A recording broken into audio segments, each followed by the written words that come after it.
2 decades on, and these classics are still regarded as some of the best that gaming has to offer. Welcome to WatchMojo.com, and today we'll be counting down our picks for the top 10 video games that are turning 20 this year. Before we begin, we publish new videos every day, so be sure to subscribe for more great content.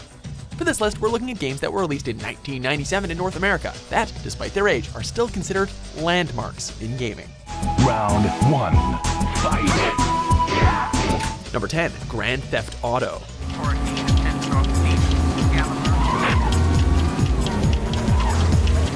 While these days it's impossible not to associate this juggernaut of a franchise with the likes of its massive 3D open-world cities, back in the day, its original inception may have had less, but for the time, it still offered up a lot of content.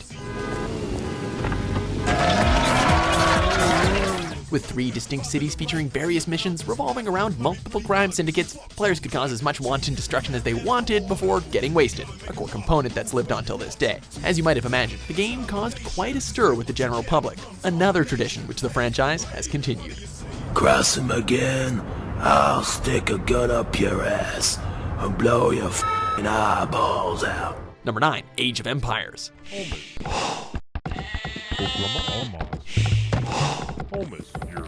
Despite competing alongside many heavy hitters in the real-time strategy genre at the time, Age of Empires still managed to leave its mark, providing a springboard for a flagship franchise to take off.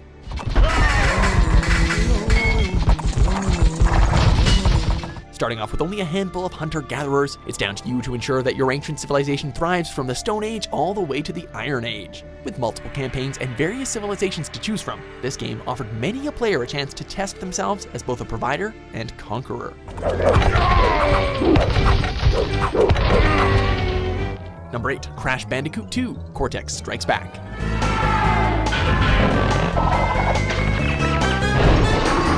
Taking everything that made the first game such a hit with audiences and cranking up the tornado spins, the sequel not only introduced the Warp Room system, but also a whole slew of new features that would later become beloved staples of the series.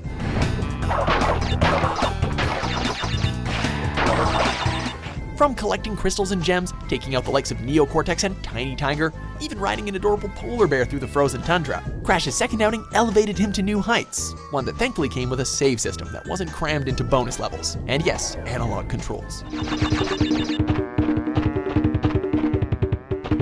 Number 7, Star Fox 64. You're not getting away that easy!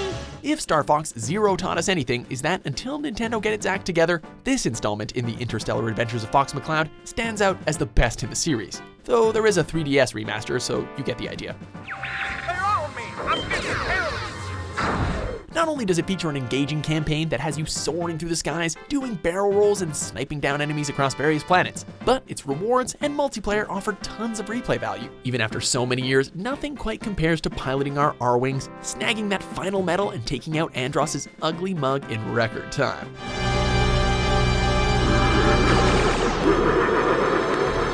Number 6, Quake II.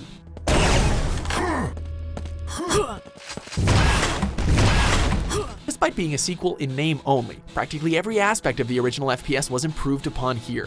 Gone were the Lovecraftian elements of the first Quake, and in their place was a more sci-fi horror-inspired narrative about a lone space marine fighting his or her way through an alien planet that bore a strange resemblance to the industrialized areas of Earth. Anyway, Quake II was a solid follow-up in terms of single player, but it's the multiplayer that secured its place in the realm of video game history.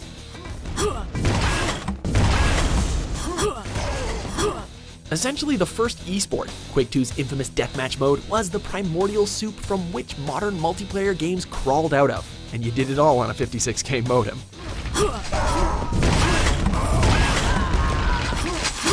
Number 5, Fallout. This proves nothing.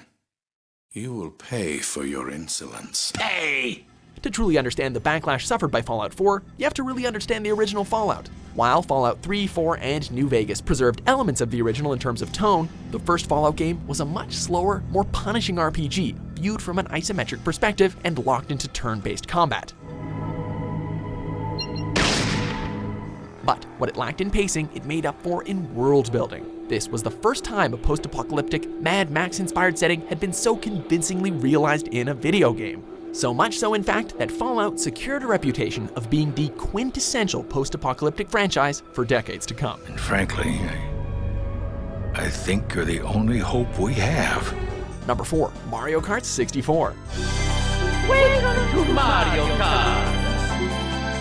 Like a supercharged, mushroom-fueled fine wine, this series only got better with age. But even among some of its excellent entries on the Wii or Wii U, Mario & Company's outing on the N64 remains one of its best. The shift to 3D graphics was a monumental leap for the series. Kinda handy since it also introduced 4-player support, allowing for a whole generation of gamers to break friendships as they competed over the Mushroom Kingdom and beyond. I got it! With 16 racetracks along with plenty of battle modes for those who were tired of winning all those trophies, there's still plenty on offer, even 20 years on.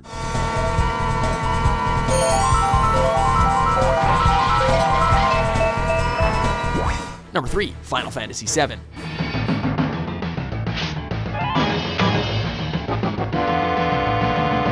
Sephiroth is in this game, and that's pretty much all you need to know.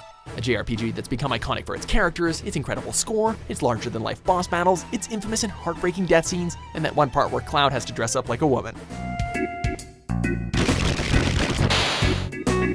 FemCloud aside, its interwoven story involving the Shinra Corporation, Avalanche's attempts to stop it, as well as the enigmatic threat of Sephiroth and Jenova, offered Western audiences a game that was equally thrilling as it was beautiful to behold. Also, it had chocobos. Woo!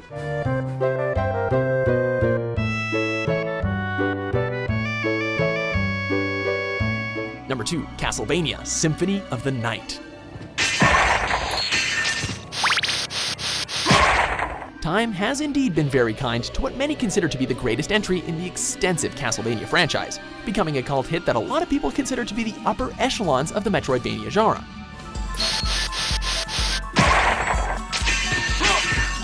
As the son of Dracula, Alucard must traverse through his father's castle and strike down all manner of unholy monsters with various weapons and abilities, including a giant sphere of corpses and even death itself. Oh, and it has possibly one of the best lines in all of video games. Tell us, Drac, what is a man, exactly?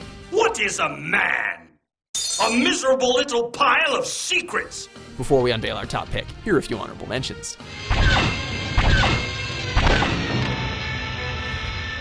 Avast there, ye lubbers!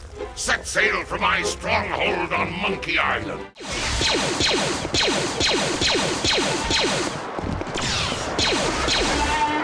Number 1. GoldenEye 007. James Bond likes his martinis shaken not stirred, and apparently he likes his tie-in video games with amazing multiplayer. While the game does indeed have an impressive single-player campaign that showed that an FPS could successfully incorporate stealth, intricate locations, and a true sense of challenge while gunning down waves and waves of minions, what everyone remembers most fondly about this game is its 4-player deathmatch mode.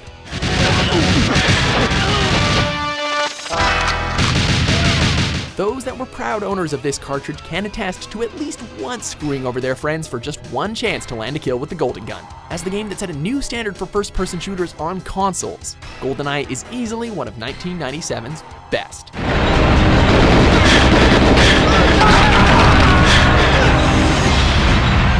Do you agree with our picks? Check out these other great clips from WatchMojo and subscribe for new videos every day.